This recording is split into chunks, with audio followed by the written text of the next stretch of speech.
Hello दोस्तों, आपके पास अगर होंडा की बाइक है तो आपको यह पता होना चाहिए यह बाइक कहाँ की बनी हुई है, इसके मालिक कौन है।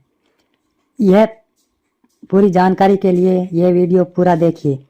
सोइचिरो होंडा का जन्म 17 नवंबर 1906 को जापान के एक छोटे से गांव में शिजुका में हुआ था।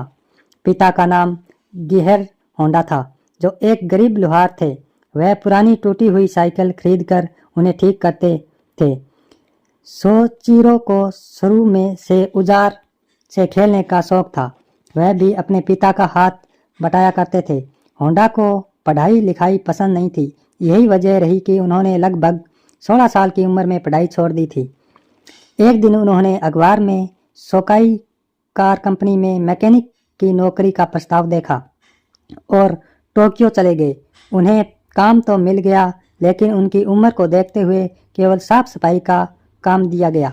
सोइचिरो उस छोटी सी कंपनी में सबसे कम उम्र के कर्मचारी थे। सोइचिरो ने सोकाई कार कंपनी के मालिक से निवेदन किया कि उन्हें मैकेनिक का काम सिखाने दिया जाए। उनके निवेदन को स्वीकार करते हुए कंपनी के मालिक ने सोइचिरो को दूसरी ब्रांच में भेज दिया। यहाँ रात को रेसिंग कार तैयार की जाती थी। सोइचिरो ने अपनी लगन और मेहनत से बहुत जल्दी काम सीख गए। एक उम्मीदवार मैकेनिक बनकर उभरे। 23 नवंबर 1924 को सोकाई अपनी कार के 5वीं जापान कार चैंपियन हिस्से में हिस्सा लिया। यह सभी कारों को पीछे छोड़ते हुए रेस में प्रथम आई। सोइचिरो की इस जीत वाली कार के मैकेनिक थे। जीत के बाद यह टोक्यो की पसंदीदा कार बन गई। अब कंपनी की अन्य शाखाएं खुल गई।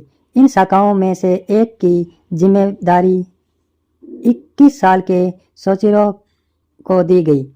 1928 में सोचिरो ने सोकाई कंपनी छोड़ दी और घर वापस आ गए। यहाँ वह मैकेनिक का काम करने लगे।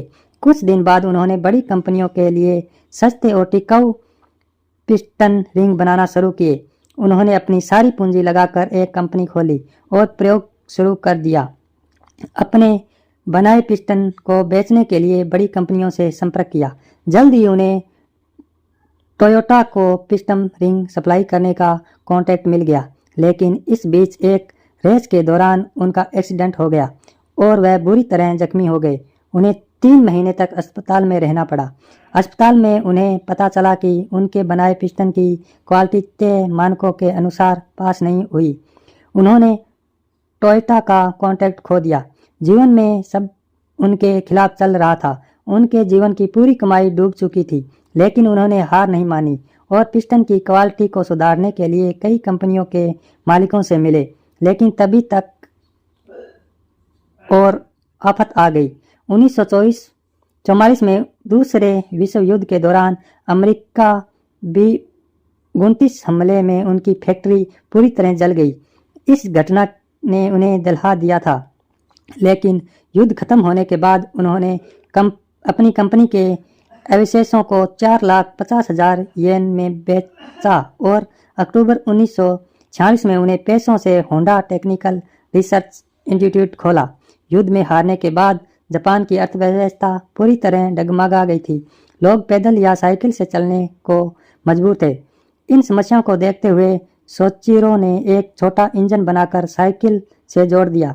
उनका यह कॉन्सेप्ट लोगों को पसंद आया और बाइक बिकने लगी। यही से सोचिरो की सफलता शुरू हुई।